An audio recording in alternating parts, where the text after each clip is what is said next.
Bienvenue à la Bible en un an. Pour rester connecté, rendez-vous sur réveilquebec.com ou sur Instagram. Et maintenant, voici l'évangéliste Emmanuel Ouellet. Actes, chapitre 12. Vers le même temps, le roi Hérode se mit à maltraiter quelques membres de l'Église. Et il fit mourir par l'épée Jacques, frère de Jean. Voyant que cela était agréable aux Juifs, il fit encore arrêter Pierre. C'était pendant les jours des pains sans levain. Après l'avoir saisi et jeté en prison, il le mit sous la garde de 4 escouades, de 4 soldats chacune, avec l'intention de le faire comparaître devant le peuple après la Pâque. Pierre donc était gardé dans la prison, et l'Église ne cessait d'adresser pour lui des prières à Dieu. La nuit qui précéda le jour où Hérode allait le faire comparaître, Pierre, lié de 2 chaînes, dormait entre 2 soldats, et des sentinelles devant la porte gardaient la prison. Et voici, un ange du Seigneur survint, et une lumière brilla dans la prison. L'ange réveilla Pierre en le frappant au côté, et en disant « Lève-toi promptement ». Les chaînes tombèrent de ses mains, et l'ange lui dit « Mets ta ceinture et tes sandales ». Et il fit ainsi. L'ange lui dit encore « Enveloppe-toi de ton manteau et suis-moi ». Pierre sortit et le suivit, ne cherchant pas que ce qui se faisait par l'ange fût réel, et s'imaginant avoir une vision. Lorsqu'ils eurent passé la première garde, puis la seconde, ils arrivèrent à la porte de fer qui mène à la ville et qui s'ouvrit d'elle-même devant eux. Ils sortirent et s'avancèrent dans une rue. Aussitôt, l'ange quitta Pierre. Revenu à lui-même, Pierre dit, « Je vois maintenant d'une manière certaine que le Seigneur a envoyé son ange et qu'il m'a délivré de la main d'Hérode et de tout ce que le peuple juif attendait. » Après avoir réfléchi, il se dirigea vers la maison de Marie, mère de Jean, surnommée Marc, où beaucoup de personnes étaient réunies et priaient. Il frappa à la porte du vestibule et une servante nommée Rhode s'approcha pour écouter. Elle reconnut la voix de Pierre et, dans sa joie, au lieu d'ouvrir, elle courut annoncer que Pierre était devant la porte. Ils lui dirent « Tu es folle », mais elle affirma que la chose était ainsi. Et ils dirent « C'est son ange ». Cependant, Pierre continuait à frapper. Ils ouvrirent et furent étonnés de le voir. Pierre, leur ayant de la main fait signe de se taire, leur raconta comment le Seigneur l'avait tiré de la prison, et il dit « Annoncez-le à Jacques et aux frères. » Puis il sortit en s'en allant dans un autre lieu. Quand il fit jour, les soldats furent dans une grande agitation pour savoir ce que Pierre était devenu. Hérode, s'étant mis à sa recherche et ne l'ayant pas trouvé, interrogea les gardes et donna l'ordre de les mener au supplice. Aussitôt, il descendit de la Judée à Césarée pour y séjourner. Hérode avait des positions hostiles à l'égard des Tyriens et des Sidoniens, mais ils vinrent le trouver d'un commun accord et, après avoir gagné Blaste, son chambellan, ils sollicitèrent la paix parce que leur pays tirait sa subsistance de celui du roi. À un jour fixé, Hérode, revêtu de ses habits royaux et assis sur son trône, les harangua publiquement. Le peuple s'écria « Voix d'un Dieu et non d'un homme ». Au même instant, un ange du Seigneur le frappa, parce qu'il n'avait pas donné gloire à Dieu, et il expira, rongé par des vers. Cependant, les paroles de Dieu se répandaient de plus en plus, et le nombre des disciples augmentait.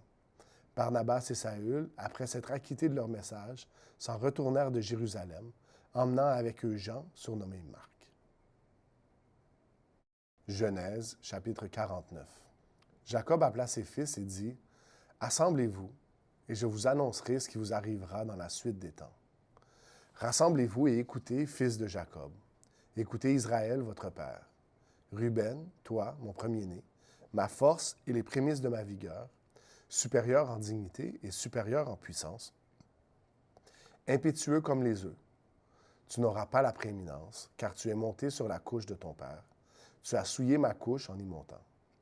Siméon et Lévi sont frères, leurs glaives sont des instruments de violence. Que mon âme n'entre point dans leur conciliabule, que mon esprit ne s'unisse point à leur assemblée. Car dans leur colère, ils ont tué des hommes, et dans leur méchanceté, ils ont coupé les jarrets des taureaux. Maudite soit leur colère, car elle est violente, et leur fureur, car elle est cruelle. Je les séparerai dans Jacob, et je les disperserai dans Israël. Judas, tu recevras les hommages de tes frères. Ta main sera sur la nuque de tes ennemis. Les fils de ton père se prosterneront devant toi. Judas est un jeune lion, Tu reviens du carnage, mon fils. Il ploie les genoux, il se couche comme un lion, comme une lionne, qu'il fera lever. Le sceptre ne s'éloignera point de Juda, ni le bâton souverain d'entre ses pieds, jusqu'à ce que vienne le Shilo, et que les peuples lui obéissent. Il attache à la vigne son âne, et au meilleur cep le petit de son ânesse. Il lave dans le vin son vêtement, et dans le sang des raisins son manteau. Il a les yeux rouges de vin et les dents blanches de lait. Zabulon habitera sur la côte des mers. Il sera sur la côte des navires, et sa limite s'étendra du côté de Sidon. Issachar est un âne robuste, qui se couche dans les étables. Il voit que les lieux où il repose est agréable, et que la contrée est magnifique. Et il courbe son épaule sous le fardeau. Il s'assujettit à un tribut. Dan jugera son peuple comme l'une des tribus d'Israël. Dan sera un serpent sur le chemin, une vipère sur le sentier, mordant les talons du cheval pour que le cavalier tombe à la renverse. J'espère en ton secours, ô Éternel. Gad sera assailli par les bandes armées, mais il assaillira et les poursuivra. Aser produit une nourriture excellente. Il fournira les mets délicats des rois. Nephtali est une biche en liberté. Il profère de belles paroles. Joseph est le rejeton d'un arbre fertile près d'une source. Les branches s'élèvent au-dessus de la muraille. Ils l'ont provoqué, ils ont lancé des traits, les archers l'ont poursuivi de leur haine.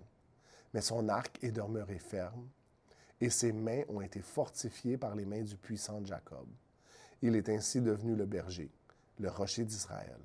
C'est l'œuvre du Dieu de ton Père qui t'aidera. C'est l'œuvre du Tout-Puissant qui te bénira des bénédictions des cieux en haut, des bénédictions des eaux en bas, des bénédictions des mamelles et du sein maternel. Les bénédictions de ton Père s'élèvent au-dessus des bénédictions de mes pères jusqu'à la cime des collines éternelles. Qu'elles soient sur la tête de Joseph, sur le sommet de la tête du prince de ses frères. Benjamin est un loup qui déchire. Le matin, il dévore la proie, et le soir, il partage le butin. Ce sont là tous ceux qui forment les 12 tribus d'Israël. Et c'est là ce que leur Père en les bénissant. Il les bénit chacun selon sa bénédiction. Puis il leur donna cet ordre. Je vais être recueilli auprès de mon peuple. Enterrez-moi avec mes pères dans la caverne qui est au champ d'Éphron, le Hétien, dans la caverne du champ de Macpéla, vis-à-vis de Mamré, dans le pays de Canaan. C'est le champ qu'Abraham a acheté d'Éphron, le Hétien, comme propriété sépulcrale. Là, on a enterré Abraham et Sarah, sa femme. Là, on a enterré Isaac et Rebecca, sa femme. Et là, j'ai enterré Léa. Le champ et la caverne qui s'y trouvent ont été achetés des fils de Heth. Lorsque Jacob eut achevé de donner ses ordres à ses fils, il retira ses pieds dans le lit. Il expira et fut recueilli auprès de son peuple. Proverbes, chapitre 18, versets 1 à 15. Celui qui se tient à l'écart cherche ce qui lui plaît. Il s'irrite contre tout ce qui est sage.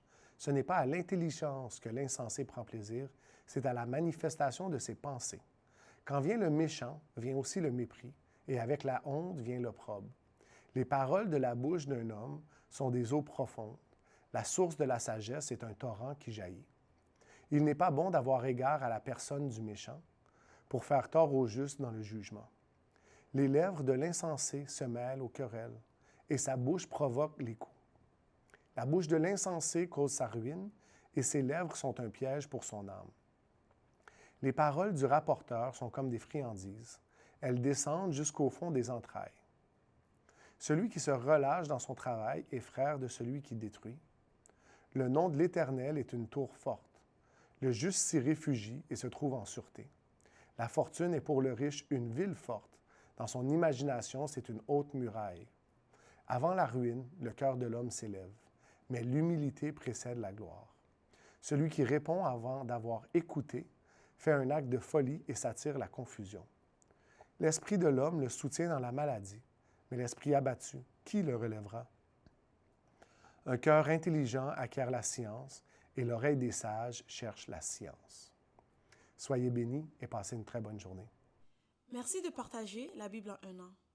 Si vous êtes intéressé à participer à la mission de partager l'Évangile à cette génération, visitez réveilquebec.com et cliquez sur « Donner maintenant ». Merci d'avance. Nous espérons vous voir bientôt.